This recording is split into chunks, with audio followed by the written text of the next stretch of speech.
আজি এই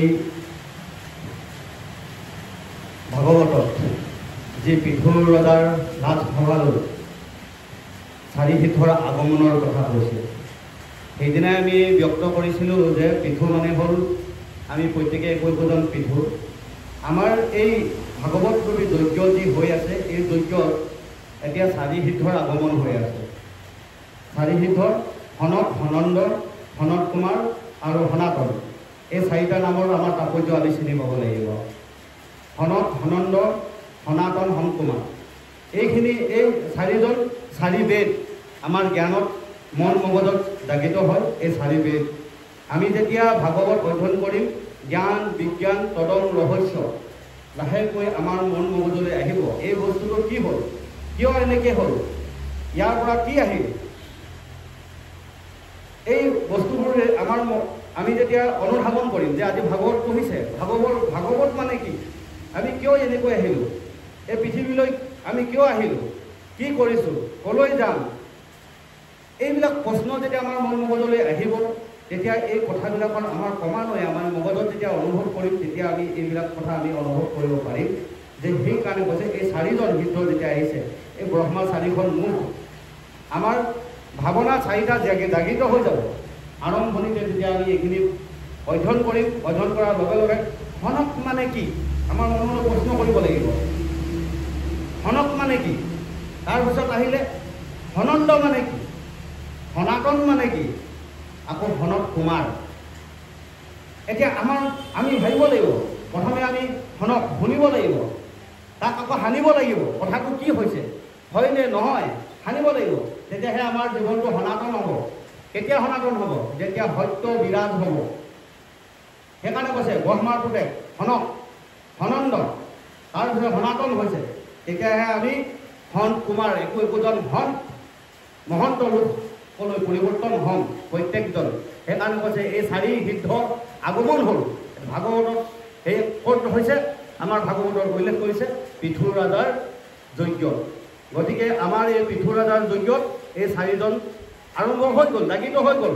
আমি যেতিয়া পৃথুৰূপী জীৱনটোলৈ আমি যেতিয়া ইয়াত অধ্যয়ন কৰিবলৈ আহিলোঁ, অহাৰ লগে লগে আমি গম পালোঁ আজি সনক মানে কি, সনন্দ মানে কি, সনাতন মানে কি, আমি এই কথাৰ তাৎপৰ্য গম পালোঁ। আমি এনেই সনাতন ধৰ্ম বুলি হালা কৰি থাকিলে নহ'ব। সনাতন শব্দ অৰ্থটো আমি জানিব লাগিব, তেতিয়াহে একোজন আমি যে সন্ত মুনিলৈ, সনত কুমাৰলৈ আমি পৰিৱৰ্তন হ'ম। সেইকাৰণে কৈছে সনত কুমাৰ, আমাৰ কুমাৰ জীৱন আহিব। আমি দেহাটো বৃদ্ধ হৈ গ'লেও আমাৰ মন মগজ যেতিয়ালৈকে আমি ভাগৱতলৈ নাহোঁ, তেতিয়ালৈকে আমাৰ কি হয়, আমি কুমাৰ হৈ নুঠোঁ। যেতিয়া আমি ভাগৱতত আহিম তেতিয়াহে আমি গম পাম যে আমাৰ জীৱনটো কি। তেতিয়া আমি আকৌ ক্ৰমান্বয়ে এই ইমান বছৰ আমাৰ জীৱনটো এনেই পাৰ কৰি দিলোঁ, এতিয়াহে গম পালোঁ যে প্ৰকৃততে আমাৰ জীৱন এইটোহে। তেতিয়াহে আমাৰ এই ভাৱনাটো নতুনকৈ যিটো জন্ম হৈছে, সেইকাৰণে কৈছে কুমাৰ কাললৈ পুনৰ ঘূৰি আহিছে, অনুভৱ কৰিছে জীৱনটো কি। এই ইমান সুন্দৰকৈ আমাক কৈছে। এই তলৈক্যৰ ওপৰেদি যেতিয়া পৃথুৰাজে ৰাজসভাত বহি আছে, তাৰ ওপৰেদি এই 4জন ভকত আহিছে, ব্ৰহ্মাৰ 4 সিদ্ধ, ব্ৰহ্মাৰ পুত্ৰ ব্ৰহ্মাৰ 4 সিদ্ধ আহিছে। আহি এই আমাৰ পৃথুৰাজৰ ৰাজ্যত প্ৰৱেশ কৰিছে। আমাৰ জীৱনৰূপী এই পৃথুৰাজৰ ৰাজ্যত আমাৰ তেতিয়া সোমাই আহিছে, প্ৰৱেশ কৰিছে ক্ৰমান্বয়ে এই 4জন। আমি নিজৰ জীৱনটো গম পালোঁ। জ্ঞান, আমি ভাগৱত পঢ়িলত আমাৰ কি হ'ল? জ্ঞান বাঢ়িলে। জ্ঞানৰ পিছত আমি কি হ'ল? বিজ্ঞান কৰিলোঁ কথাষাৰ।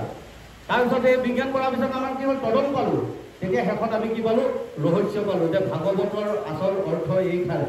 গতিকে আমি ভাগৱত পঢ়িলে আমাৰ জীৱন কি হয়, আমি কেনেকৈ আমি ভাগৱতৰ দ্বাৰা আমাৰ জীৱনটো এই ভৱসাগৰৰূপী জীৱনটো আমি পাৰ কৰিব পাৰিম। আমাক কৈছে কি?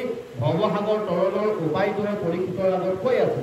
গতিকে সেই ভাগৱতখন আমি তেতিয়াহে গম পাইছোঁ যে আমাৰ জীৱনলৈ এই ভাগৱতৰ মহত্ব কি।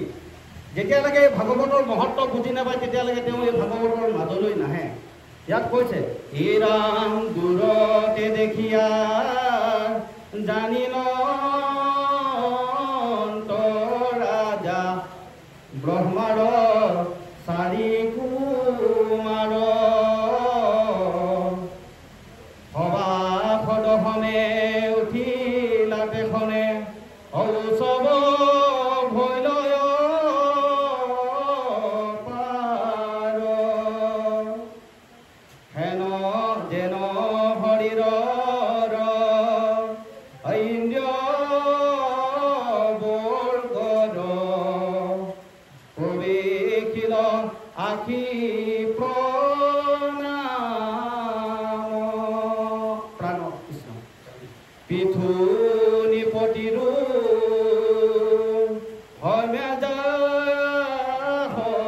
হীতে ভৈৰৱে হিমতে জ্ঞান। এতিয়া শুনক আপোনালোকে যে ইয়াত কৈছে দূৰতে যেতিয়া দেখা পালে পৃথুৰাজে যে এই 4 সিদ্ধ ব্ৰহ্মাৰ নন্দন আহিছে, অহাৰ লগে লগে ইন্দ্ৰিয় বৰ্গ সদায় কি হ'ল? প্ৰাণ প্ৰায় উঠিছে। যেতিয়া আমি গম পালোঁ ভাগৱতৰ এই ৰস গম পালোঁ, মহত্ব গম পালোঁ যে জ্ঞান বিজ্ঞান তদং ৰহস্য ভাগৱতৰ কথা আমি যেতিয়া গম পালোঁ, ইয়াৰ পৰা আমাৰ কি হ'ল? ইন্দ্ৰিয় বৰ্গৰ আমাৰ প্ৰাণ পাই উঠিছে। ইমান দিনে আমি আমাৰ জিভাখনৰ মহত্ব গম পোৱা নাছিলোঁ। আমাৰ এই ইন্দ্ৰ বৰ্গৰ জিভাখনৰ মহত্ব গম পোৱা নাছিলোঁ। জিভা মানে কি? এই জিভাখনৰ অৰ্থ কি? এই জিভাখনে আমি কি ক'ব লাগিছিলে? আমি কি কওঁ?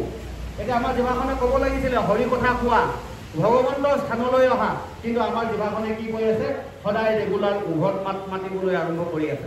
যিজন মানুহে এই জিভাৰ মহত্ব বুজি নাপায় তেওঁহে উভত মাত মাতি থাকিব। সেইকাৰণে কৈছে যাৰ জিভা নাই তেওঁ সুধি চাব লাগিব যে জিভাৰ মূল্য কিমান। আমাৰ যাৰ কাণ নাই তেওঁ সুধিব লাগিব কাণৰ মহত্ব কিমান। যাৰ চকু নাই তাক সুধিব লাগিব চকুৰ মহত্ব কিমান। অন্ধজনক সুধিলে গম পাব। আমাৰ যাৰ ভৰি নাই তেওঁ সোধক একবাৰ যে ভৰিৰ মহত্ব কিমান। এই ইন্দ্ৰবৰ্গৰ মহত্ব কিমান। এই ইন্দ্ৰবৰ্গ কি হৈছে? ঈশ্বৰৰ ধৰণ লোৱাৰ লগে লগে পৃথুৰ এই ৰাজসভা, আমাৰ এই জীৱনৰূপী পৃথুৰূপী জীৱনটো আমি যেতিয়া ঈশ্বৰত অৰ্পণ কৰি দিছে, তেতিয়া এই 4 সিদ্ধৰ মহত্ব গম পাইছে। আৰু মহত্ব গম পোৱাৰ লগে লগে এই ইন্দ্ৰগণ মানে দাগিত হৈ গৈছে। আজিৰ পৰা কাণখনে আমি বেয়া কথা নুশুনো, আমি কাণখনে কেৱল হৰি কথা শ্ৰৱণ কৰিম। মাধৱ পুৰুষে ঘোষাত হৈ গ'ল যে এই কৰ্ণ সদাতুৰ শব্দমাত্ৰকে প্ৰিয় জানতই মধুৰ হবত আনতে নিৰন্তৰে কৰি মাত্ৰ পান কৃষ্ণ নাম অমৃত। কৈছে হে কাণ, কৃষ্ণ নামৰ শব্দ, কৃষ্ণ নামৰ অমৃতময়ী শব্দ তুমি পান কৰা। জিভাক কৈছে কৃষ্ণ নামৰ অমৃত তুমি ক'বলৈ আৰম্ভ কৰি দিয়া। কৃষ্ণ নামৰ শব্দ শুনা মনক ক'লে হে মন সংকল্প বিকল্প ধৰ্ম তুমি জানা যে সংকল্প আৰু বিকল্প ধৰ্ম কি গতিকে আনতে যি নিৰন্তৰে কৃষ্ণক ভজিবৰ কাৰণে মনটোক কৈছে যে এই ইন্দ্ৰবৰ্গ কি হ'ল আজি জাগৃত হৈছে কেতিয়া হৈছে অনক সনন্দ হৰ্ষমণি ইত্যাদি এই চাৰিজন যেতিয়া আহিলে যেতিয়া নিজে একোজন এই ৰূপলৈ পৰিৱৰ্তন হ'ল সনত কুমাৰলৈ যেতিয়া পৰিৱৰ্তন হ'ল তেওঁ জীৱনটো কি হ'ল ঈশ্বৰ কৃষ্ণ নামত ৰতি হৈ গ'ল সেইকাৰণে কৈছে চাৰি হিত এই চাৰিজন হৈ গ'ল বৈষ্ণৱ ব্ৰহ্মাৰ প্ৰথম পুত্ৰ এই চাৰি হিত কৈছে 12 বৈষ্ণৱৰ একোজন বৈষ্ণৱ আমি বৈষ্ণৱলৈ পৰিৱৰ্তন হওঁ কৃষ্ণ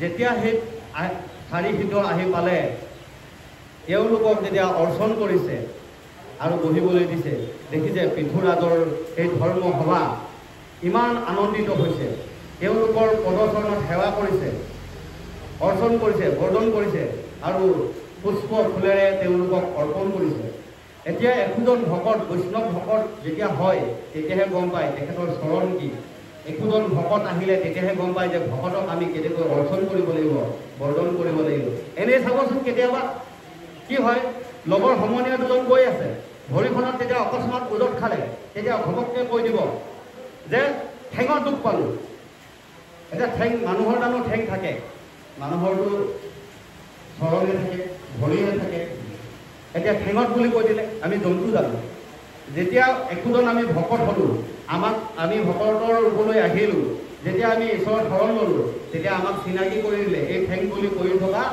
এই ঠেং নহয় এই দেখোন আমাৰ চৰণহে এয়া দেখোন আমাৰ পদহে গতিকে আমি এই ঠেঙৰ ঠাইত চৰণ আমি আমাৰ পদ আমি যেতিয়া আমাৰ ভৰি চিনি পালোঁ ইয়াত আমাৰ কি হ'ল পঞ্চ চিহ্ন আমি চিনি পালোঁ ভজ গব পংকজ অংকুশ এইখিনি এই যে চিহ্নকেইটা আমি যেতিয়া চিনি পালোঁ তেতিয়া সেই যিজন ভকতে এই চিহ্ন চিনি পালে তেওঁ আৰু কেতিয়াও চৰণৰ বাহিৰে আনত কেতিয়াও প্ৰকাশিত নহয় তেওঁ সদায় ভকতৰ চৰণ চিন্তন কৰিবলৈ আৰম্ভ কৰি দিয়ে আৰু তেওঁ যেতিয়া চৰণৰ এই পদচিহ্নবোৰ চিনি পালে তেওঁ সেই চৰণযোৰা লৈ কেতিয়াও অচিন জেগাত য'ত নাযাব লাগে তেনে স্থানত তেওঁ কেতিয়াও নাযায় য'ত যাব লাগে ক'ত যাবলৈ কৈছে নামঘৰলৈ যোৱা দিনটোত যদি এটা সময় পোৱা ঈশ্বৰৰ কথা চৰ্চা কৰা ভক্তিৰ স্থানলৈ যোৱা আমাৰ এই স্থানলৈ তেওঁৰ চৰণযোৰা লৈ আহি যাব কৃষ্ণ প্ৰভু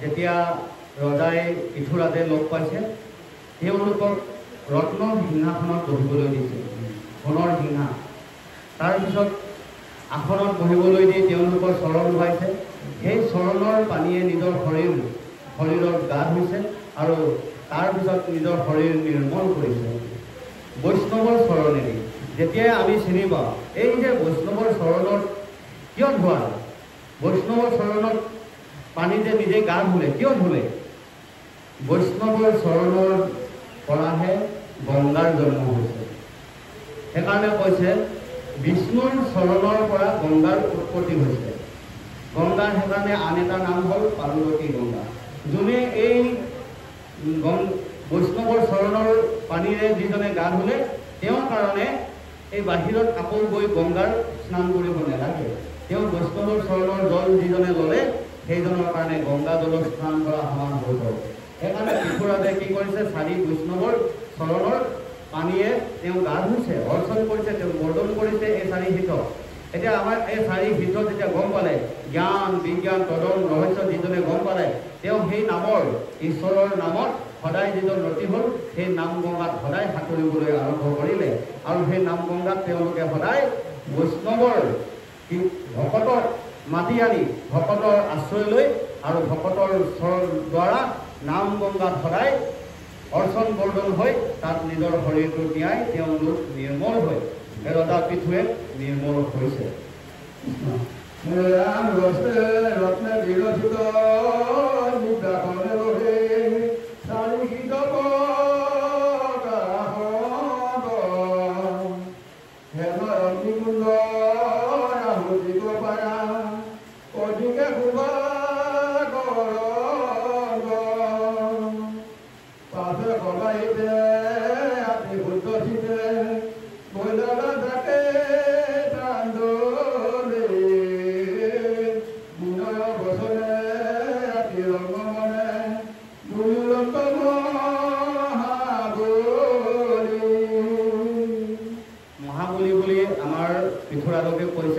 আৰু এই পিঠুৰাজে কি কৰিছে, 4 শীতক বহাই লৈ যেতিয়া এই অৰ্চন বৰ্ধন কৰিছে তাত অগ্নিকুণ্ড সৃষ্টি হৈছে। যেন অগ্নিকুণ্ড মানে অগ্নিৰ তাপ, মানে এনেকুৱা হৈছে হৰি নামৰ তাপে আমাৰ মন মগজত থকা ক্লমৰূপী ভাৱবিলাক জ্বলাই দিব। যিজন মানুহে হৰি নামৰ আশ্ৰয় ল'লে জানিব সেইজন মানুহৰ জীৱনত পাপৰূপী এই ক্লমবিলাক জ্বলাই নষ্ট কৰি দিয়ে। এতিয়া বহাৰ লগে লগে ইয়াত কি হ'ল, তেওঁলোক দিব্য আসনত বহিছে। যোনে হৰিনামত যিসকলে হৰিনামত আহি এই আসনবিলাকত বহে, আমাৰ এই ধৰাবাৰী যেতিয়া বহিছে এই আসনবিলাক আমাৰ দিব্য আসন হয়। আমাৰ য'ত ভকত বহে ভকতৰ আসন সদায় দিব্য আসন। আমি জানিব লাগিব লাভ সমাজত এই ভকতৰ আসন সদায় দিব্য আসন। গতিকে এই আসন পাৰি বহুতে ভকতজনে জানিব লাগে আসনত কেনেকৈ বহিব লাগে, কেনেকৈ উঠিব লাগে। আমাৰ সেইকাৰণে কৈছে একোজন ভকত চকীতে বহক বা ধৰা পাৰিয়ে বহক, তেওঁ বহুতে গম পাব লাগিব যে এজন ভকত হয়। তেওঁ বহা ধৰণ কেনেকুৱা, তেওঁ উঠোঁতে কেনেকুৱা, এইখিনি জানিব লাগিব। এতিয়া সাধাৰণ মানুহ এজনে আহিলে এনেই চকীখনত ধমকৈ বহিলে উঠিলে, তেওঁলোকৰ বহা ধং নাই। গতিকে আমাক কৈছে যে আমি কেনেকৈ বহিব লাগে। ইয়াত কৈছে আমি প্ৰত্যেকজন মানুহে আমি নিজে যিখন চিটত বহোঁ সেই চিটখন একোখন দিব্য আসন। আমি জানিব লাগিব মোৰ আসন কেনেকুৱা। গতিকে আসনৰ পৰিচয় আমি চিনি পাব লাগে। যেনেকৈ আমাৰ শয্যা পৰিচয় আছে 4খন শয্যা, এই 4 শয্যা আমি চিনি পাব লাগে। কেতিয়া কেতিয়া এই 4 শয্যা আমাৰ স্থাপন হয়, এই 4 শয্যা আমি কেনেকৈ আমাৰ মাজত প্ৰকাশিত হয়। যেনেকৈ অনন্ত শয্যা, হৰ শয্যা, মায়া শয্যা, ভক্তি শয্যা, এই 4খন শয্যা। গতিকে আমি চিনি পাব লাগিব 4 শয্যা অৰ্থ কি। আমি এতিয়া বৰ্তমান ভক্তি শয্যাত আমি বহি আছোঁ। এই ভক্তি শয্যা কৰিবলৈ যাওঁতে আমাৰ এই আসনৰ স্থান কেনেকুৱা, আমাৰ এই আসন কেনেকৈ আমি নিয়ন্ত্ৰণ কৰিব লাগে। কিন্তু হয় আমি যেতিয়া পূজা পাতল কৰে তেতিয়া দেখিব দেৱী মূৰ্তি অৰ্চন বৰ্ধন কৰোঁতে সেই আসনৰ কি কৰে এনেকুৱা এখন আসন স্থাপন কৰিব, তাত সেই দেৱী মূৰ্তিভাগ বহায়। কিন্তু এই দেহৰূপী চৈতন্যৰূপী মানুহৰূপী জীৱটো, এই মানুহৰূপী জীৱজনে নিজৰ আসনখন কেনেকৈ পাৰি বহিব লাগে তাকেই নাজানে, কেনেকৈ চলিব লাগে সেইটোৱে নাজানে, নিজে কেনেকৈ খোজকাঢ়িব লাগে সেইটোৱে নাজানে, আমাৰ ভোজৰ মহত্ব কি, আমি ক'লৈ যাব লাগে, কি খাব লাগে এইখিনিয়ে নাজানে। কিন্তু আমি দেখুৱাই আছোঁ, আমাক দেখুৱাই আছে যে সেই মূৰ্তি স্থাপন কৰোঁতে কেনেকৈ স্থাপন কৰিলে, তাত কেনেকৈ অৰ্চন কৰিলে, বৰ্ধন কৰিলে সেইখিনি দেখুৱাইছে। তাৰ উপমাৰ দ্বাৰা আমি ল'ব লাগিব যে আমি একোজন দেৱতা, আমি নিজে একোজন দেৱ। সেইকাৰণে কৈছে মানুহেই দেৱ, মানুহে হে, মানুহ অভিনে নাই কে। গতিকে মানুহ যদি একোজন দেৱতা হয় তেনেহ'লে নিজৰ আসনখনৰ বিষয়ে জানিব লাগিব। মোৰ সেই আসনখন কি, মই কেনেকুৱা আসনত বহিব লাগিব, কেনেকৈ আমি চলিব লাগিব, সেই আসনৰ পৰিচয় আমি চিনি পাব লাগিব। আমি সেই আসনৰ পৰিচয় আমি নলওঁ, আমি গৈ পেলাই কি কওঁ য'তে পাওঁ ত'তে বহোঁ, নাখাবলগীয়া বস্তু খাওঁ, নক'বলগীয়া কথা কওঁ। আজি আমাৰ সমাজ ক'লৈ গুচি গৈছে, আমাৰ আসনখনৰ বিষয়ে চিনি নাপায়। আমাৰ সমাজ কলৈ গুচি গৈছে? আমাৰ জিভাখনৰ তত্ত্ব বুজি নাপায়। আমাৰ সমাজ কলৈ গৈছে? আমাৰ চকুকেইটাৰ মহত্ব বুজি নাপায়। এই দেহৰূপী চৈতন্যৰূপী দেহাটোক নাখাবলগীয়া বস্তু খাই পেলাই দেহৰূপী চৈতন্যৰূপী দেহাটোক নষ্ট কৰে আৰু কি কৰে? য'ত ত'ত গৈ নবহিবলগীয়া জেগাত গৈ পেলাই নিজৰ জীৱনটো অনিষ্ট কৰি ফুৰে। আৰে আমি চিনি পাব লাগিব আমাৰ জীৱন কি। আমি একোজন দেৱতা। সেইকাৰণে কৈছে নৰে যদি ঈশ্বৰৰ আৰাধনা কৰে তেনেহ'লে তেওঁ নাৰায়ণলৈ পৰিৱৰ্তন হয়। নৰে যদি আখৰিক কৰ্ম কৰে, বেয়া কৰ্ম কৰে, তেনেহ'লে তেওঁ নৰকাসুৰ হয়। এই কথাষাৰ আমি চিনি পাব লাগিব। আজি আমাৰ প্ৰায়বিলাক এনেকুৱা হৈছে কি, য'ত নাযাবলগীয়া বস্তু খাইছে, নকৰিবলগীয়া কৰ্ম কৰিছে, নৰ গৈ গৈ এতিয়া নৰৰূপী এই দেহাক নি কি কৰিলে? নৰকাসুৰলৈ পৰিৱৰ্তন হৈ গৈছে। হ'ব লাগিছিল একোজন দেৱতা হ'ব লাগিছিল যে ঈশ্বৰৰ নাম লৈ লৈ আমি কেনেকৈ নাৰায়ণ হ'ব পাৰোঁ। ভগৱন্তৰ নাম আমি স্মৰণ কৰি মাধৱ পুৰুষে কৈছে, তুমি প্ৰভু নিৰ্গুণৰ গুণেৰ সীমা নাই, নিৰ্গুণ হৈ দিব উভৈ গুণ গায়। তাৰমানে বৰগীতত মাধৱদেৱে সুন্দৰকৈ আমাক প্ৰকাশিত কৰি থৈ কৈছে যে আমি প্ৰত্যেকজন নৰই যদি ঈশ্বৰৰ নাম গাওঁ, গাই আমি আমাৰ জীৱনটো কি কৰিব লাগিব? নাৰায়ণৰ দৰে আমি নাৰায়ণলৈ আমি পৰিৱৰ্তন হ'ব পাৰোঁ। এজন লোকে ঈশ্বৰৰ নামলৈ আহি নাৰায়ণ হ'ব পাৰে আৰু সেই লোকজনে ঈশ্বৰৰ নামলৈ নাহি অপবিত্ৰ স্থান, ভাং, ড্ৰাগছ ইত্যাদি খাই তেওঁ কি হ'ব? নৰকাসুৰলৈ পৰিৱৰ্তন হৈ যায়।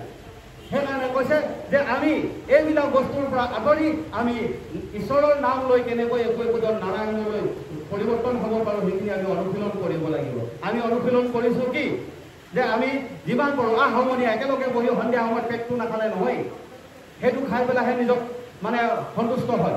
তাৰমানে সেই সমনীয়াখিনিৰ লগত যদি বহি পেলাই যদি ঈশ্বৰৰ কথা চৰ্চা কৰিলে হয়, নিজক নাৰায়ণলৈ পৰিৱৰ্তন কৰিলে হয়, সন্ধিয়া সময়ত গৈ পেলাই কি কৰিলে? নাখাবলগীয়া বস্তু খাই পেলাই নিজৰ জীৱনটো কি কৰিছে? নৰকাসুৰলৈ পৰিৱৰ্তন কৰিবলৈ বিচাৰে। আমি সৰুতে পঢ়িবলৈ পাইছিলোঁ বা সমস্ত হয় নহয়, ক'বচোন এবাৰ যে সন্ধিয়া আমাক কৈছিলে যে কোট মূৰত পূজা ঘৰত গধূলি বজাই ল'বা, হাত ভৰি ধুই ফল মূল খাই পাঠ উলিয়াই ল'বা। সন্ধিয়া সময়ত আমাক কি কৈছে? পাঠ পঢ়িবলৈ কৈছে, ঈশ্বৰৰ নাম ল'বলৈ কৈছে। ঘৰত যদি যিবিলাক ছাত্ৰ আছে সিহঁতে কিতাপ পঢ়িবলৈ কৈছে। আমাৰ সন্ধিয়া সময়তহে ওলাই যায়, ইভিনিং ৱাক কৰিবলৈ যায়। এক্সিডেণ্ট হয়, কিবা হয়। আজি আমি মেডিকেলত যেতিয়া আমি কেইদিনমান আমি যেতিয়া কৰ্ম হিচাপে গৈছিলোঁ তেতিয়া দেখা পাওঁ সন্ধিয়া সময়তে এক্সিডেণ্ট কেছবিলাক বেছি আহে। কাৰণ সন্ধিয়া সময়ত নোযোৱা জেগালৈ যাব, নোখোৱা বস্তু খাই আহিব, সেই সময়ত যেতিয়া এক্সিডেণ্ট কেছ বেছি হয়, মানুহবিলাকৰ বেমাৰ। আমি যদি কেজুৱেলিটিত যদি থিয় হয় মানুহজনে গম পায় যে কেনেকুৱা সন্ধিয়া সময়ত এক্সিডেণ্ট কেছ আহে। কিন্তু ৰাতিপুৱাৰ পৰা আবেলি সময়লৈকে একোৱেই নাথাকে। ভাবক বা সমস্ত আমাৰ এই যুৱচাম আমি এই ক'লৈ গৈ আছোঁ যে নাখাবলগীয়া বস্তু খাই পেলাই ক'লৈ গুচি গৈছোঁ? এই নৰৰূপী দেহা নৰকাসুৰলৈ পৰিৱৰ্তন কৰি আছোঁ। আমি নৰকাসুৰলৈ নগৈ আমি কেনেকৈ নাৰায়ণ হ'ব পাৰোঁ এই কথাষাৰ আমি সদায় চিন্তা কৰিব লাগে। আমি নাৰায়ণ ৰূপলৈ আমি পৰিৱৰ্তন কৰিব লাগে। এতিয়া কি কৈছে? পৃথুৰ এই ৰাজ্যত যেতিয়া এই 4 সিদ্ধ আহিছে, জ্ঞান বিজ্ঞান তদং ৰহস্য কৰিছে যে আজি মই এই বেয়া বস্তুটো খালোঁ, এই বেয়া বস্তুটোৱে মোক কি কৰিব? ইয়াৰ পৰা মোৰ উপকৃত হ'বনে? নে মই এই বস্তুটো খোৱাৰ পিছত নিজৰ শৰীৰটোকে দাঙিব নোৱাৰা হ'ম? এই কথা যদি যিজনে চিন্তা কৰিলে তেওঁ কেতিয়াও অপবিত্ৰ বস্তু নাখায় আৰু তেওঁৰ জীৱনটো কি হৈছে? ঈশ্বৰৰ নাম শুনোৱাৰ লগে লগে অগ্নিকুণ্ড হৈ পৰিব আৰু কেতিয়াও তেওঁ বেয়া বস্তুলৈ নাযায়। দৃঢ়তা, নিজৰ জিভাখনক যিজনে চিনি পালে, নিজৰ চকুকেইটাক যিজনে চিনি পালে, নিজৰ হাতক চিনি পালে, নিজৰ দেহাটোক যিজন মানুহে চিনি পালে, তেওঁ কেতিয়াও অপবিত্ৰ বস্তু খাবলৈ নাযায়। আমি দৃঢ়তাৰে ক'ব পাৰোঁ যে সেইজন মানুহে কেতিয়াও অপবিত্ৰ স্থানলৈ নাযায় আৰু পবিত্ৰ স্থানলৈ ঘূৰি আহিব। সেইকাৰণে কৈছে এই যজ্ঞ কুণ্ডত 4 সিদ্ধ অহাৰ লগে লগে গংগা জল বৈ গৈছে, তেওঁলোকৰ চৰণৰ পৰা গংগা জল বৈ গৈছে আৰু সেই গংগা জল লৈ পৃথুৰাজ শুদ্ধ হৈছে। কৃষ্ণ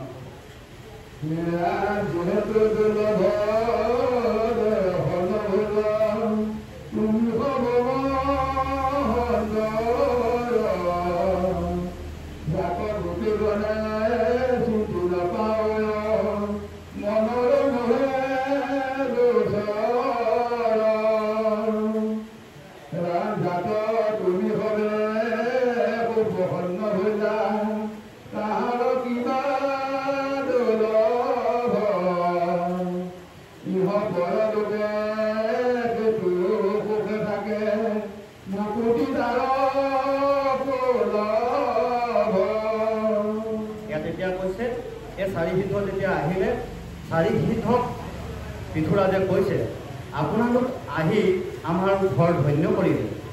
আৰু কৈছে যে আপোনালোক অহাৰ কাৰণে যি 4 হিতৰ যি বৈষ্ণৱ, এই 4 বৈষ্ণৱক গোপীগণে, যি গোপীসকলে ভগৱন্তৰ লগত অহৰহ নাচি থাকে, যিসকল গোপীয়ে কেৱল ভগৱন্তৰ নাম জপ কৰি আছে, সেই গোপীগণেও চিন্তা কৰি নাপায় তেনে 4 বৈষ্ণৱ আহি আজি আমাৰ গৃহত প্ৰৱেশ কৰি আমাৰ গৃহত ধন্য কৰিছে।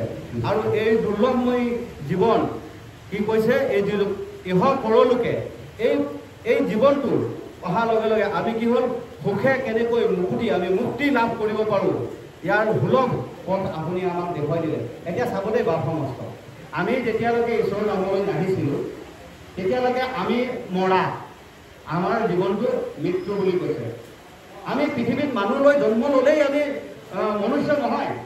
আমাৰ আত্মাত হৃদয়ত ভগৱন্ত আত্মা আছে বুলিয়ে আমি চৈতন্য নহয়, যেতিয়ালৈকে আমি ঈশ্বৰ ভগৱন্তক আমাৰ হৃদয়ত জাগৃত নকৰোঁ, যেতিয়ালৈকে আমি হৃদয়ত ভগৱন্তক চিনি নাপাওঁ তেতিয়ালৈকে আমি মৰা। সেইকাৰণে কৈছে বাল্মীকি মুনি যেতিয়ালৈকে ৰত্নাকৰ হৈ আছিলে, দস্যু হৈ আছে, যেতিয়াই নাৰদৰ সং পালে তেওঁ ঈশ্বৰৰ নাম বহালে। তেওঁ কি বুলি নাম বহাবলৈ দিলে? সৰ্বপ্ৰথমে মৰা মৰা ক'বলৈ দিছিলে। আৰু তেওঁ কি কৈছে? মৰা মৰা কওঁতে কওঁতে ৰাম উৎপন্ন হৈছে, আৰু যেতিয়াই ৰাম হৈছে তেতিয়াই চৈতন্য হৈছে। আমাৰ এই জীৱনটো কি হ'ল? সেইকাৰণে কৈছে ৰাম ঈশ্বৰ কৃষ্ণৰ নামৰ আগৰ চোৱা আমাৰ দেহাটো, এই জীৱনটো আমাৰ মৰা। সেইকাৰণে কৈছে আমি মৃত্যুমুখী জীৱন। আমি যেতিয়ালৈকে ঈশ্বৰৰ নামলৈ নাহোঁ, যিদিনাই আমি ঈশ্বৰৰ নামলৈ আহোঁ সেইদিনা শুনি পাই আমাৰ জীৱনটো কি হ'ল? চৈতন্য ৰূপলৈ পৰিৱৰ্তন হ'ল, আমি চৈতন্য হ'ল। এদিন এটা কাহিনী মোৰ মনত পৰে যে মাধৱ পুৰুষে এখন গাঁৱলৈ গৈছে। গাঁওখনৰ নাম আছিল মূৰ নাইকিয়া গাঁও। সেই গাঁওখনলৈ গৈ আছে মাধৱ পুৰুষে। যাওঁতে যাওঁতে দেখিলে এজন 80 বছৰীয়া বৃদ্ধ লোকে সেই ইয়াত তমাল তুলি আছে। তমাল তুলি থাকোঁতে মাধৱ পুৰুষে ককাক সুধিলে, ককা আপোনাৰ বয়স কিমান? তেতিয়া ককাজনে কৈছে মোৰ বয়স, তেওঁ 2 বছৰ বুলি কয়। মাধৱ পুৰুষে আচৰিত হৈ গ'ল যে 80 বছৰীয়া ককাজনে তেওঁ বয়স 2 বছৰ বুলি ক'লে, কিয় ক'লে? আকৌ সুধিলে, ককা আপোনাৰ বয়স কিমান? তেতিয়া মানুহজনে আকৌ কৈছে যে মোৰ বয়স 2 বছৰ। আচৰিত হৈছে, কিয় 2 বছৰ বুলি কয়? তেতিয়া মাধৱ পুৰুষে আকৌ সুধিলে যে ককা আপুনি ভালকৈ কওকচোন আপোনাৰ বয়স কিয় 2 বছৰ বুলি ক'লে? তেতিয়া ককাই কৈছে, হেৰ' বোবাই, মই আজি ইমান 80টা বছৰ পাৰ কৰি দিলোঁ, কিন্তু জীৱন কি মই গম নাপালোঁ।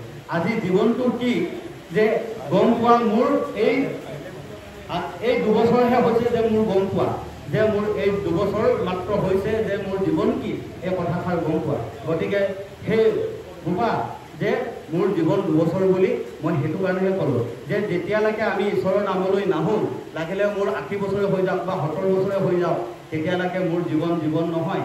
যিদিনাই ঈশ্বৰক আমি শৰণ ল'ম, ঈশ্বৰৰ কথা চৰ্চা কৰিম, কেৱল আমাৰ মন চিত্তক ঈশ্বৰত আমি অৰ্পণ কৰি দিম, তেতিয়াৰ পৰাহে আমাৰ জীৱনটো আচলতে প্ৰকৃত জীৱন কি আমি গম পাওঁ। গতিকে কৈছে যে আমি প্ৰত্যেকে যিদিনাই শৰণ ল'ম, সেইকাৰণে কৈছে আমি শৰণ লৈ নিজৰ জীৱনটো ধন্য কৰি আমি চৈতন্য কৰিব লাগিব। মাধৱ পুৰুষে কৈছে হে ৰাম চৈতন্য ঈশ্বৰ কৃষ্ণ কৃষ্ণ অব্যক্ত ঈশ্বৰ হৰি কিমতে পুজিবা তাংক ব্যাপকত কিবা বিসৰ্জন এটা অন্তমূৰ্তি শূন্য কেন মতে চিন্তিবা ৰাম বুলি শুদ্ধ কৰা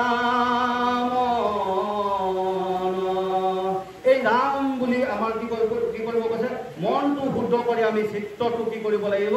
ৰাম নামত অৰ্পণ কৰি দিলেহে আমাৰ জীৱনটো সম্পূৰ্ণ হ'ব বুলি কৈছে কৃষ্ণ কৃষ্ণ।